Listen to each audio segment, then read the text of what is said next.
This is 6 Minute English from bbclearningenglish.com. Hello and welcome to another edition of 6 Minute English. My name is Jennifer. And I'm Neil. And today we're going to talk about research that looks at conditions for mothers in different countries.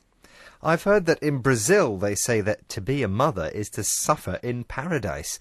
That's because motherhood's rewarding due to the love between child and mother, but it's not an easy job. Well, according to a report by the charity Save the Children, in some countries motherhood seems to be more challenging than in others. They compared conditions for mothers in 165 countries. And what sort of factors did they take into account when ranking these countries, Jen? Health, education, social status and nutrition. These were the factors researchers investigated when compiling this list. But before we talk about Save the Children's conclusions, let's start with a question for our listeners about mothers and for me too. Well, Neil, it's about the oldest woman to give birth. It's a Spanish woman and it happened in 2006. So how old do you think she was? Was she A, 58 years old, B, 66 years old, or C, 72 years old? 72. Now you're pushing it, I think. It has to be A, 58. That sounds almost reasonable, considering advancements in medicine. Well, we'll hear the answer at the end of the programme. Now, back to our story about mothers. A huge problem that's highlighted in the report is nutrition or malnutrition. Women need to eat properly to give birth to healthy children. Let's listen to the first part of the report by the BBC's Mike Wooldridge to hear about the problem of malnutrition. See if you can hear a word which is used to mean to stop someone from growing. This year's report highlights the major impact nutrition has on the welfare of mothers and children. In particular, the chronic malnutrition that undermines physical and mental growth, producing stunting. And what Save the Children calls the vicious cycle of mothers stunted in childhood who go on to give birth to underweight and vulnerable babies. So the reporter says that malnutrition produces stunting, which means that people don't grow properly. Here the reporter says malnutrition undermines physical and mental growth. That's right. Because mothers are stunted in childhood, they have children who are underweight and vulnerable. And it creates what the reporter calls a vicious cycle. Now, a vicious cycle means that the problem keeps repeating itself. Mothers suffer from malnutrition, so their children suffer from malnutrition. Then these children grow up and have children who are also vulnerable, and it goes on and on. And many of the countries at the bottom of the Save the Children's list, the worst places to live for mothers, are facing a food crisis. So which country faces lack of foodstuff and, according to the Save the Children report, was the worst for mothers, Jen?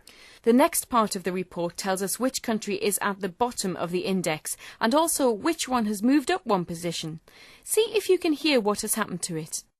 Food emergencies compound the impact, and Niger is at the epicentre of the emergency currently developing in the Sahel. After 2 years at the bottom of the index, Afghanistan has moved up one position. Partly, Save the Children says, because it's invested in more frontline health workers. We hear that Niger is at the epicentre of the food emergency. It means that it's in the centre, the main position of an area where lack of food is dramatic. Well, the report also says that Afghanistan was the last one in the list for 2 years, but it is no longer the worst place to be a mother because they've invested more into frontline health workers. These are medical workers like doctors and dentists. They make conditions for mothers just a little bit better. Sometimes simple measures can improve the lives of mothers and their children. One example is given in the next section of the report. Let's hear it. The agency says the simple measure of supporting more mothers to breastfeed could save 1 million children's lives a year. Save the Children identifies Norway as the best place to be a mother. A simple way of saving children is by helping more mothers to provide milk from their breasts to their babies. Breast milk is known to be very nutritious for children. Breastfeeding can save the lives of 1 million children a year. And the report also says that Norway is the best place to be a mother. Very different realities there. Well, Jen, we're running out of time, and I'd like to have the result of the quiz, please. Well, it was about the oldest woman to give birth. It's a Spanish woman, and it happened in 2006. So how old do you think she was? A, 58 years old, B, 66 years old, or C, 72 years old? I said it was A, 58.